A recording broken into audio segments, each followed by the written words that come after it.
नन्हे Phantom mouse को बड़े लाड से संभालते हुए कॉन्गसो ने मन ही मन संकल्प लिया, मैं इसे किसी भी कीमत पर जिंदा रखूंगा, ताकि हमारी नन्ही योंग इसे पाल पोस कर बड़ा कर सके। ह्योंग की माँ ने अपनी बेटी की नादानी पर मुस्कुराते हुए कहा, हाँ ह्योंग, पर यह कोई साधारण हैमस्टर नहीं है। ये एक डंजन माउस है। तुम्हें पता है ना? अगर ये किसी डंजन के बजाय इस तरह सड़क पर मिला है, तो यकीनन इसका कोई मालिक रहा होगा। क्या तुम अंदाजा लगा सकती हो कि इस वक्त इसका मालिक इसे कितनी शिद्दत से ढूंढ रहा होगा? ह्योंग ने लाड जताते हुए कहा, ही, पर फिर भी मैं इसे बहुत प्यार करूंगी।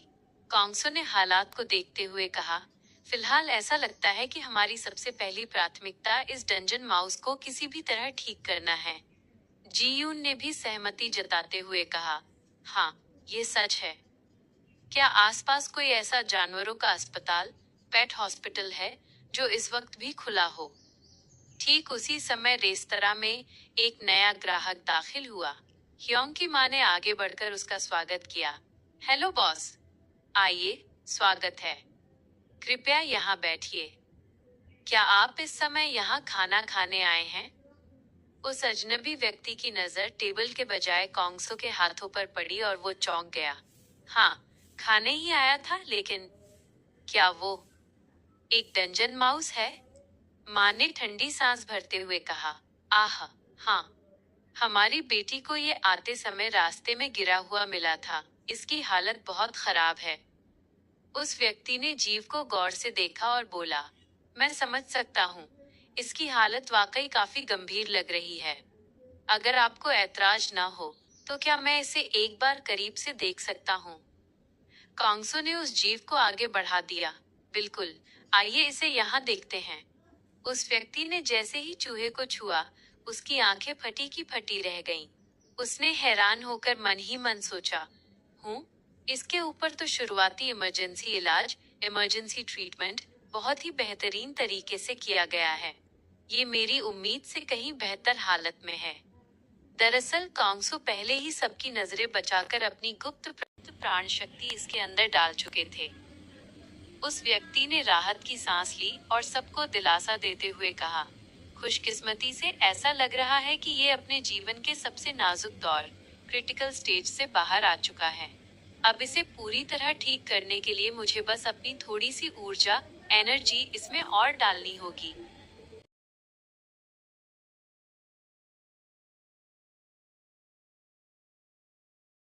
उसने उस व्यक्ति को पहचान लिया और मन ही मन सोचने लगी, पहले जब मैंने इन्हें देखा था, तभी मुझे लगा था कि ये कोई बेहद खतरनाक और शक्तिशाली व्यक्ति हैं। लेकिन मुझे अंदाजा भी नहीं था कि इनके पास ऐसी रहस्यमयी शक्ति होगी। जीयून उनके आसपास की ऊर्जा के खेल को देखकर और गहराई से सोचने लगी। ये जिस तरह अपने आसपास फैली प्राकृतिक ऊर्जा को एक जगह इकट्ठा कर रहे हैं और फिर उसे अपने शरीर के भीतर आरोग्य, हीलिंग ऊर्जा में बदल रहे हैं, इसे देखकर तो यही लगता है कि ये निश्चित रूप से एक उच्च स्तरीय हीलर हैं। ठीक उसी पल उस व्यक्ति की हथेलियों के बीच से आवाज आई, ची, किच किच। उस नन्हे जीव को आंखें खोलते देख ह्योंग खुशी के मारे उछल पड़ी। वाह टिल्ड! जीयून ने तब उस व्यक्ति की असली पहचान से पर्दा उठाते हुए सबको बताया। यह असल में हंटर एसोसिएशन या समिति में दूर दूर तक जाने जाने वाले एक बेहद मशहूर रिनाउंड हीलर हैं। ह्योंग ने उत्साह से भरकर कहा, अंकल, आप सबसे बेस्ट हो। उस व्यक्ति ने मुस्कुराते हुए ह्योंग की माँ की तरफ देखा और पूछा, हाँ, तो क्या इस अंकल ने अच्छा काम किया? ह्योंग की माँ ने राहत की सांस लेते हुए आभार जताया, हाँ, आपका बहुत बहुत धन्यवाद। यह छोटा सा जीव वाकई अविश्वसनीय रूप से भाग्यशाली है कि इसे आप मिल गए। उन सज्जन ने विनम्रता से कहा, हाँ, सच में ऐसा ही है। आपका भी धन्यवाद। ह्योंग की माँ ने दूर से इस पूरे दृश्य को देखा और मन ही मन सोचने लगी, इस नई दुनिया में जागृत अवेकेंड लोगों की क्षमताएं कैसी हो सकती हैं। ये वाकई हैरान कर देने वाला है। कुछ देर बाद कॉन्गसो ने देखा कि ह्योंग एकटक टेबल पर झुकी बैठी है। उन्होंने प्यार से पूछा, तुम वहाँ क्या कर रही हो ह्योंग? ह्योंग ने बिना नजरें हटाए जवाब दिया, मैं इस डंजन माउस को देख रही हूँ। अब ऐसा लग रहा है कि ये सचमुच बिल्कुल ठीक हो गया है। फिर उसने खुशी से रसोई की तरफ चिल्लाकर कहा, पापा, पापा, इधर देखिए, ये हिल डुल रहा है ना? ह्योंग के पापा ने रसोई से सिर बाहर निकाला और खुश होते हुए बोले, वाह, सच में? समिति के वो ठीक होने के बाद वो छोटा चूहा टेबल पर इधर उधर घूमने लगा। उसे देखकर ह्योंग उत्सुकता से बोली, क्या ये दूध पीना चाहता है? निश्चित रूप से इसे बहुत भूख लगी है। पास खड़े मशहूर हीलर मुस्कुराए और बोले, अरे हाँ, भले ही ये डंजन माउस है, पर अपना खाना तो खाता ही है। ह्योंग की माँ ने प्यार से उसे याद दिलाया, ह्योंग, क्या हम खाना खाने से पहले अपने हाथ नहीं धोएंगे? ह्योंग ने तुरंत जवाब दिया, हाँ मम्मी। लेकिन इससे पहले कि वे हाथ धोने जाते उस चूहे ने अचानक अजीब हरकतें करना शुरू कर दिया। वो टेबल पर खड़ा होकर तीखी आवाज में चिल्लाने लगा, चीची, किच किच किच किच। उसकी ये छटपटाहट देखकर जीयून हैरान होकर सोचने लगी, इस छोटे से जीव को क्या परेशानी है? ये अचानक ऐसा व्यवहार क्यों कर रहा है? उसने चूहे की तरफ झुककर पूछा, क्या तुम हमसे कुछ कहना चाहते हो? चूहा और भी तेजी से उछलते कूदते हुए दरवाजे की तरफ मुंह करके चीखने लगा, किच किच किच किच किच किच। कांगसो ने अपनी भौहें सिकोड़ी और गहराई से उसे देखते हुए बोले, हूँ। ह्योंग के पापा भी रसोई से बाहर आ गए और बोले, क्या बात है? ये ऐसा पागलों जैसा बर्ताव क्यों कर रहा है? ऐसा लग रहा है मानो ये दरवाजे के बाहर किसी चीज की तरफ इशारा कर रहा हो। हीलर सज्जन ने अपनी दाढ़ी सहलाते हुए कहा, इतने समझदार चूहे का कोई मालिक न हो, ये वाकई अजीब है। इसके इस तरह छटपटाने के पीछे जरूर कोई बड़ी वजह होगी, है ना? ऐसा लगता है कि आसपास ही कुछ घटा है। ह्योंग की माँ ने चिंतित होकर कॉन्गसो की तरफ देखा। हाँ कॉन्गसो, तुम क्यों न एक बार बाहर जाकर इसका पीछा करके देखो कि ये क्या दिखाना चाह रहा है। कॉन्गसो ने थोड़ा हैरान होकर अपनी तरफ उंगली उठाई। मैं? माँ ने कहा, हाँ, क्योंकि तुम बहुत तेजी से आ जा सकते हो। और वैसे भी क्या चल रहा है, इसका कम से कम एक बार पता लगा लेना ही ठीक रहेगा ना। अगर हम इसे इस तरह नजरअंदाज कर देंगे तो हमारी नन्ही ह्योंग बहुत उदास हो जाएगी। ह्योंग ने कॉन्गसो का कुर्ता पकड़कर नम आंखों से देखा। चाचा। अपनी भतीजी का चेहरा देखकर कॉन्गसो मना नहीं कर पाए। उन्होंने हल्के से मुस्कुराते हुए कहा, हूँ, हमारी ह्योंग के लिए मुझे लगता है कि मुझे एक बार जाकर देख आना चाहिए।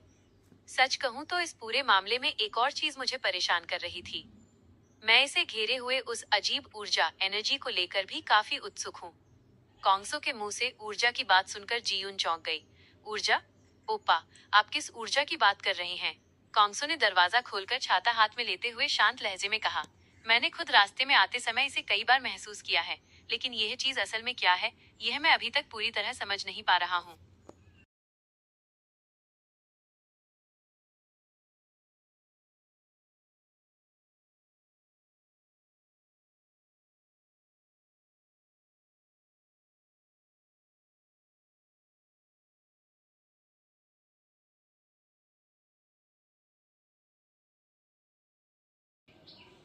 चलो, आगे बढ़ा जाए। आपको अपनी जिम्मेदारी और अपना पक्ष याद है ना, या भूल गए? ठीक तभी अंधेरे से एक अजीब सी आवाज गूंज उठी, कीच कीच। मैं थोड़ा ठिठक कर रुका और कहा, मैं ये काम पूरा करके ही वापस आऊंगा। तब तक आप थोड़ा सचेत रहिएगा। अपना ख्याल रखिएगा।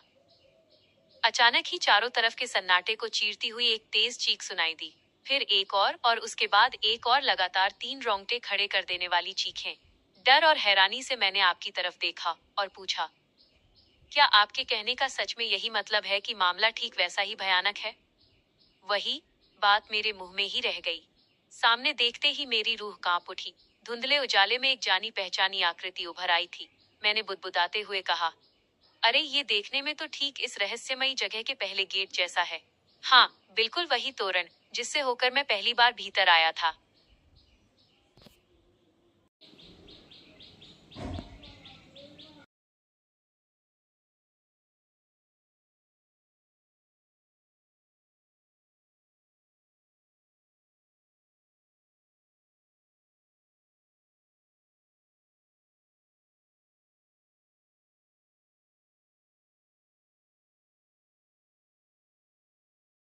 ठीक तभी कुछ चमत्कारी हुआ।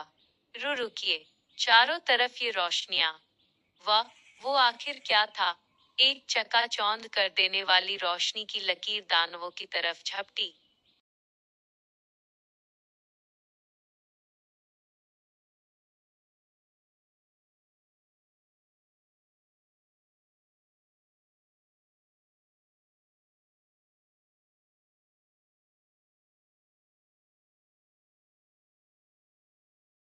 कुछ ही सेकंड में सब कुछ शांत हो गया। हमें अपनी आंखों पर यकीन नहीं हो रहा था। कैसे? ये कैसे हुआ? अभी कुछ देर पहले तो हम चारों तरफ से इन खूंखार दानवों से घिरे हुए थे।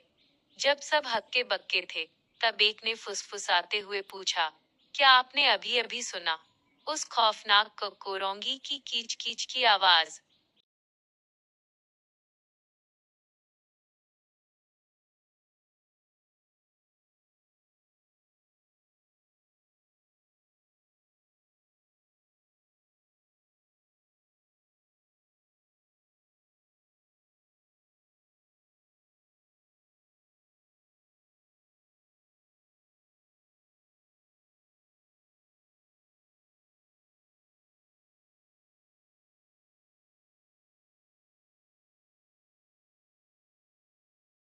ने चारों तरफ के हालात देखकर असल वजह समझी।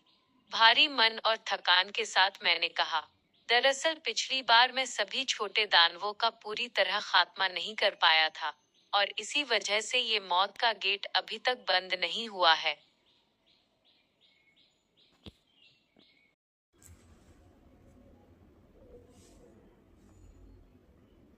अब मुझे आसपास का कचरा साफ करके अच्छी तरह से असली काम पर ध्यान केंद्रित करना होगा। मैंने मन ही मन स्थिति का जायजा लिया।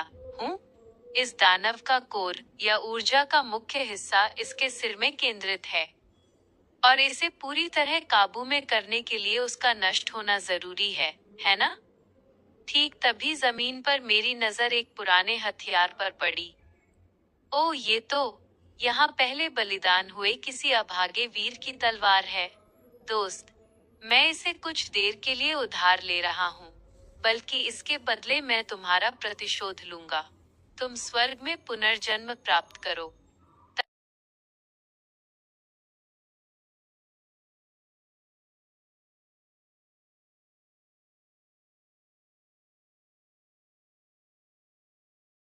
तलवार हाथ में उठाते ही सामने मौजूद विशाल दरवाजे के उस पार से मुझे एक अशुभ कंपन महसूस हुआ।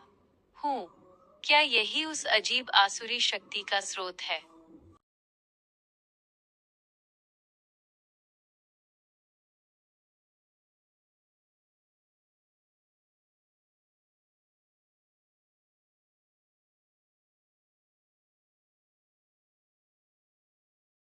वास्तव में दरवाजे के पीछे से एक अत्यंत शक्तिशाली आसुरी आभा, नकारात्मक ऊर्जा महसूस की जा सकती है। भारी दरवाजा धकेलकर जैसे ही मैं भीतर घुसा, अंधेरे को चीरती हुई एक विकराल गर्जना गूंज उठी। और तुम कौन हो सकते हो, क्षुद्र जीव?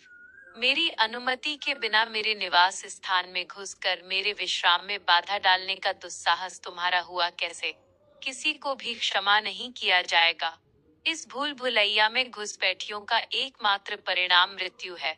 मैंने सामने खड़े उस दानव की तरफ शांत नजरों से देखा। हूँ, एक नाइट, जो अपना कटा हुआ सिर खुद अपने हाथ में पकड़े हुए है। मानना पड़ेगा, तुम्हारा हुलिया काफी अनोखा है। मेरा उपहास सुनकर वो आसुरी नाइट गुस्से से तमतमा उठा। तू नीच, एक मामूली इंसान होकर मुझ पर हंसने का दुस्साहस तूने किया कैसे? तू एक नंबर का अभागा है। मैं एक ही वार में तुझे काट कर दो टुकड़े कर दूंगा। वह अपनी विशाल तलवार लेकर मेरी तरफ झपटा। मैंने फुर्ती से उसका हमला टाला और मुस्कुराते हुए कहा, वैसे शायद वो अलग हुआ सिर ही तुम्हारी असली कमजोरी है ना?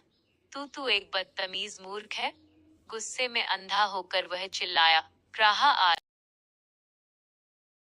लेकिन इससे पहले कि वो कुछ कर पाता, मेरी हाथ की तलवार बिजली की गति से उसके उस कटे हुए सिर के ठीक बीचों बीच जा धंसी। एक पल का सन्नाटा छाया, और फिर वो दानव राख के ढेर में बदल गया। उसकी राख के बीच एक चमकती हुई अजीब सी चीज पड़ी देखकर मैंने उसे हाथ में उठा लिया। अरे, तो यही इसकी उस बाहरी आसुरी शक्ति का असली स्रोत था। क्या ये वही तथाकथित जादुई पत्थर मैजिक क्रिस्टल हो सकता है? ची ची, ची ची, ची ची। चलो, अब यहाँ का सारा खतरा टल चुका है। गेट दरवाजा बंद होने से पहले तुम्हें जल्दी से अपने मालिक के पास लौट जाना चाहिए। ची ची। आगे से थोड़ा और ध्यान रखना। ची ची टिल्ड। ची ची ची। हूँ। वैसे इस तरह खाली हाथ लौटने पर हायंग शायद थोड़ा निराश हो जाए।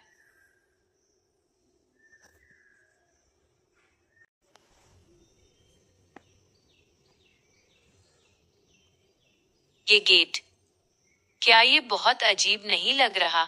सही कहा, यहाँ बहुत सी चीजें अजीब हैं। इसे तो सी क्लास गेट के रूप में ही श्रेणीबद्ध किया गया था ना? बिल्कुल। फिर यहाँ एक बी क्लास मॉन्स्टर कैसे आ सकता है?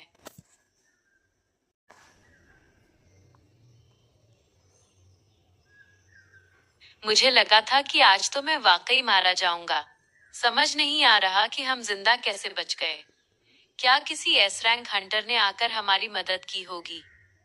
नहीं, मैं जिस एस रैंक से मिला हूँ, उसके आसपास से एक खौफनाक राक्षसी ऑरा निकलता है। अगर वाकई कोई यहाँ आता, तो हमें उसकी उस भारी मौजूदगी का एहसास जरूर होता। लेकिन हमें तो ऐसा कुछ भी महसूस नहीं हुआ, है ना?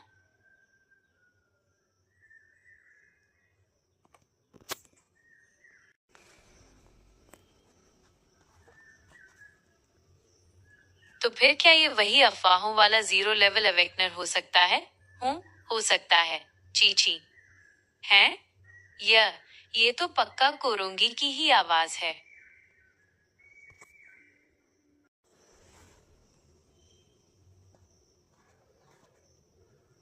क्या सच में? कोरोंगी, तुम जिंदा बच निकले। ची ची। ची ची। है? क्या ये छोटा जीव कुछ ढूंढ रहा है? ये ढूंढ रहा है। ऐसा लगता है कि ये अपने मालिक सोखुन को ढूंढ रहा है। ल लेकिन वो थोड़ी देर पहले मची अफरात फरी में ही। ची।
ची को कोरोंगी है।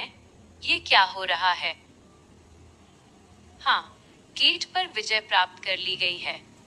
गेट बंद होने से पहले जितने हो सके उतने मैजिक स्टोन्स, जादुई पत्थर इकट्ठा कर लो और 20 मिनट के भीतर गेट के प्रवेश द्वार पर इकट्ठा हो जाओ। जी जी हाँ।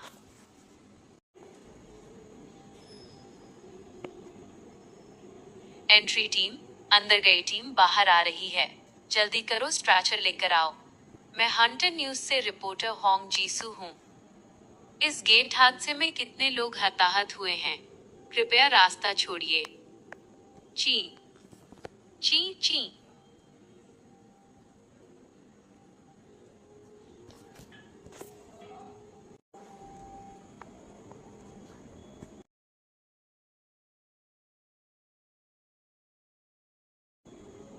हाय, वो डंजन चूहा अपने मालिक के पास वापस लौट आया है।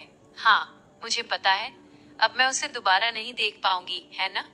इसीलिए मुझे थोड़ा दुख हो रहा है।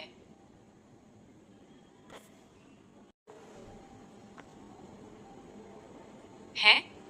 हमारी हायंग ऐसे क्यों बर्ताव कर रही है, जैसे कोई मर गया हो? अरे वो, थोड़ी देर पहले वो उस डंजन चूहे को अलविदा नहीं कह पाई थी। अगर तुम उसकी बात कर रहे हो, तो वो तो यहीं पर है। क्यों? चूहा, उस डंजन चूहे का नाम कोरोंगी है। ऐसा लगता है कि वो अपने मालिक के साथ गेट में गया था और मॉन्स्टर्स दानवों ने उन पर हमला कर दिया। अच्छा, तो ऐसा हुआ था। फिर उसके मालिक का क्या हुआ?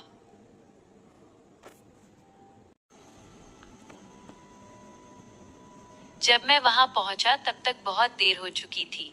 उसकी आखिरी सांस छूटे काफी वक्त बीत चुका था। आह, मैं समझ गया।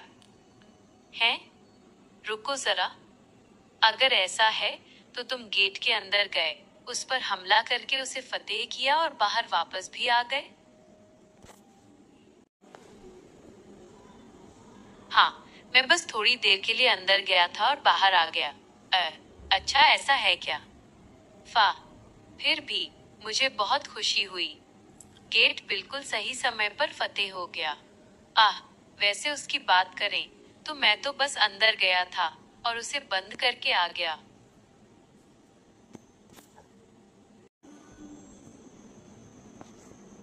क्या क्या क्या कहा तुमने? मैं सोच रहा हूँ कि कांगसो आखिर कितना ताकतवर है। ए क्लास?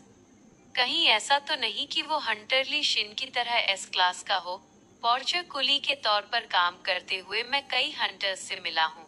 बेमिसाल और सबसे ताकतवर एस क्लास हंटरली शिन को छोड़ दे तो कोई भी ऐसा नहीं था जो अकेले किसी डंजन में घुसकर उसे फतेह कर सके।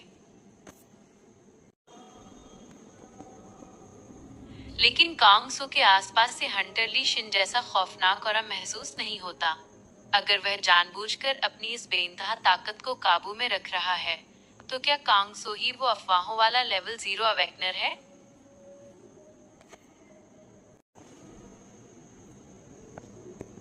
पापा, अंकल टिल्ड, ये देखिए। हुहू, ये तो किसी राजकुमारी जैसी लग रही है। अरे यार, मैं भी हर छोटी छोटी बात की बेकार में चिंता कर रहा हूँ। भले ही कांगसो कोई लेवल 0 अवेकनर ही क्यों ना हो, तो उससे क्या? हम दोस्त हैं। अगर कुछ बुरा हो भी गया तो क्या हुआ? मैं तो बस इसके बारे में पॉजिटिव, सकारात्मक ही सोचूंगा।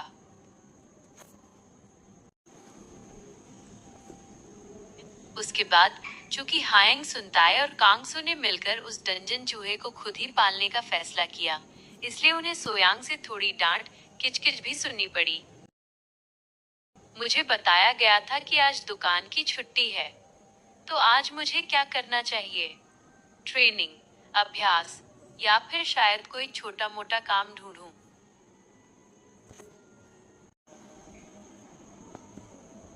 अरे यार, कॉन्ग टिल्ड, तुम काम कर रहे हो क्योंकि तुम्हें आराम करना नहीं आता? आराम करने में ऐसी क्या मुश्किल है? बस वही करो जो तुम्हारा दिल करे। जब तुम्हें आराम करना चाहिए उस वक्त काम करना तो बेवकूफी की बात है। वो बच्चा मुझसे जरूर यही कहेगा। हूँ। तो फिर क्या मुझे इससे निपटना चाहिए? ये बारीक, अजनबी मैजिक, जादू। यहाँ के लोग इस मैजिक स्टोन, जादुई पत्थर का इस्तेमाल ईंधन के रूप में करते हैं।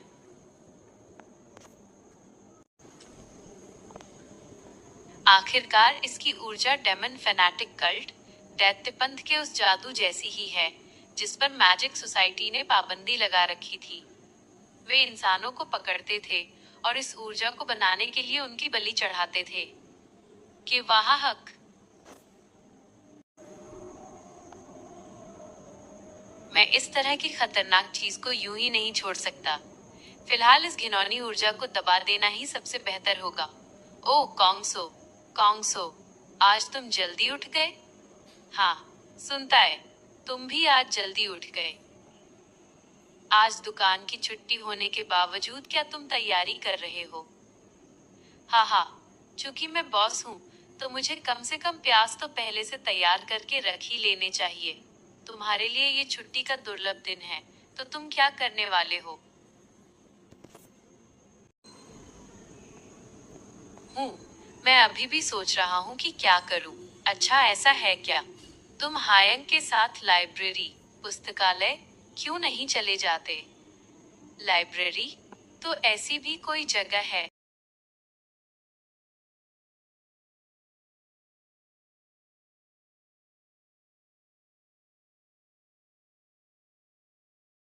यहाँ तो बहुत सारी कीमती किताबें हैं।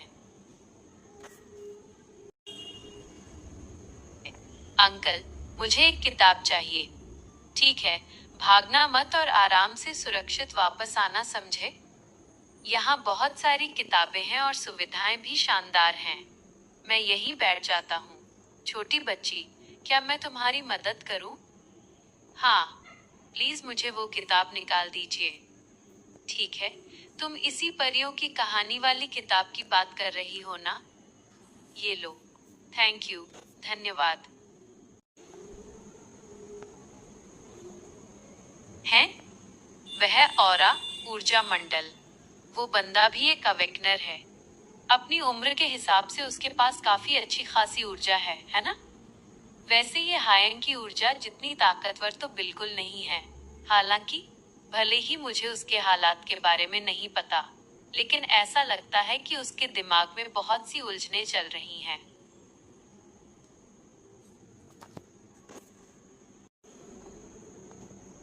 भले ही वह जी उनके लेवल स्तर से थोड़ा कमतर हो, लेकिन इस तरह की प्रतिभा के साथ क्या उसके लिए ऐसी जगह पर काम करना एक बर्बादी नहीं है?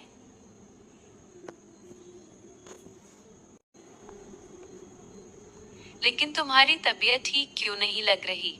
ओह, क्या ये इतनी साफ नजर आ रही है? हाँ, मेरे अंकल भी इस बात को लेकर परेशान हैं कि कहीं तुम्हारे साथ कुछ गलत तो नहीं हुआ है? अचानक से? ओह, लेकिन वो इंसान, स्प्रिंग पवेलियन वाला डिलीवरी बॉय है? क्या तुम मुझे जानते हो?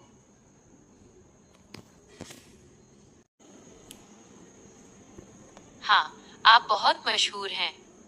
आप हैंडसम भी हैं और बिना मोटरसाइकिल चलाए भी बेहद तेजी से डिलीवरी करते हैं। भैया, क्या आप एक अवेकनर हैं? अगर ज्यादा तकलीफ ना हो तो क्या मैं आपकी क्लास रैंक पूछ सकता हूँ? मैं वैसे तो एफ क्लास हूँ। हैं? F class? शू, तुम्हें धीरे बोलना होगा। माफ करना।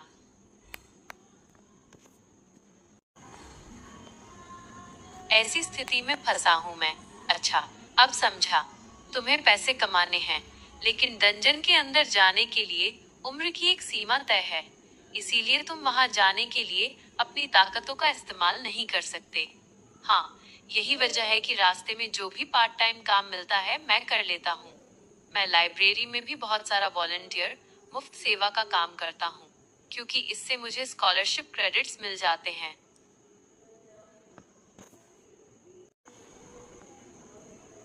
क्या तुम्हारी काबिलियत देखने के बाद भी किसी ने तुम्हें स्पॉन्सर प्रायोजित करने की इच्छा नहीं जताई? हाँ, मैं एक सी क्लास हूँ। ये एक ऐसी क्लास है जो न तो बहुत अच्छी है और न ही बहुत बुरी। इसीलिए मुझे कोई स्पॉन्सरशिप नहीं मिली। मैं तुम्हारी तरह किसी भी चीज में इतना बेहतरीन नहीं हूँ।